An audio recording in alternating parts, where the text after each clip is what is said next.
ओम ओम श्री सिद्ध भैरवाय नमः. बघा, आज जगासमोर दोन समस्या आहे. काय? मुली मिळू राहिल्या नाही मुलांना, आणि दुसरं काय झालं आहे, वातावरण, जंगलतोड, उष्णता. आज बघा, इतकी उष्णता वाढली का माणसाला जीवन जगणं मुश्किल झालेलं आहे. मग याला कारणीभूत कोण आहे? माणूस. बघा, गर्भपात केले, हुंडाबळी, आज मुली मिळू नाही राहिल्या. दुसरं, मानवानं काय केलं? जंगलतोड केली, आणि जंगलतोड केल्यामुळं जो ओझोन वायू आहे तो वातावरणात असतो, आणि त्याच्यातून सूर्याच्या किरणाखाली थंड होऊन येतात.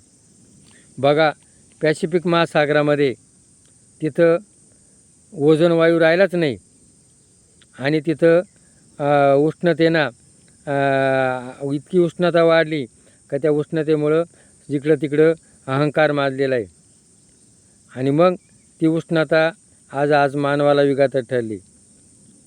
मग बघा, गीतेत भगवंतानं काय सांगितलं? वृक्षांना कल्पवृक्षांना वनस्पतीत मी आहे. तुकाराम महाराजांनी काय सांगितलं?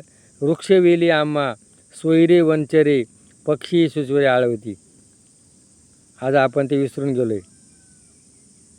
म्हणून आज झाडे लावा, झाडे जगवा नुसतं म्हणतात.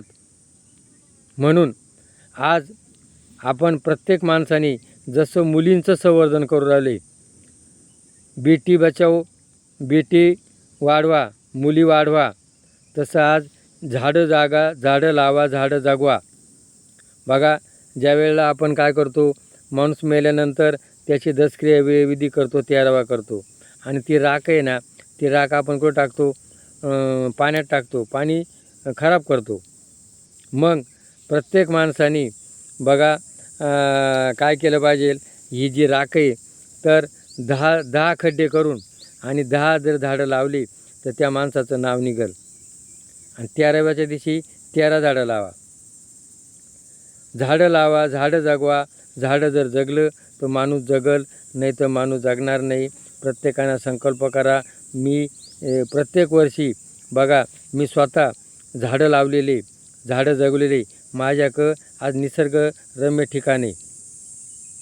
म्हणून प्रत्येक माणसाने आता तरी उघडी डोळे, मातेची या खोळे, दगड आला पोटाशी, आता तरी डोळे उघडा. जशी बेटी वाढवा, बेटी बचाव, तसे झाडं लावा, झाडं जगवा, निसर्ग जगवा. निसर्ग जगला तर माणूस जगल. आणि आज आपण प्रत्येकाने हा प्रयत्न जर केला तर आपल्या जगायला चांगलं होईल. हे जर पटलं असेल तर क्लिक करा.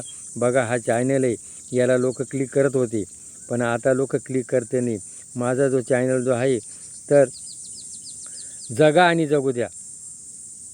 माणसानं माणसावर प्रेम करा. देव आपल्या हृदयात आहे, देव निसर्गात आहे, देव पंचमहाभूतात आहे, आणि देव निसर्गात आहे, हे सांगायचा उद्देश आहे. तरी या चॅनलला कोणी क्लिक करत नाही. कृपा करून क्लिक करा.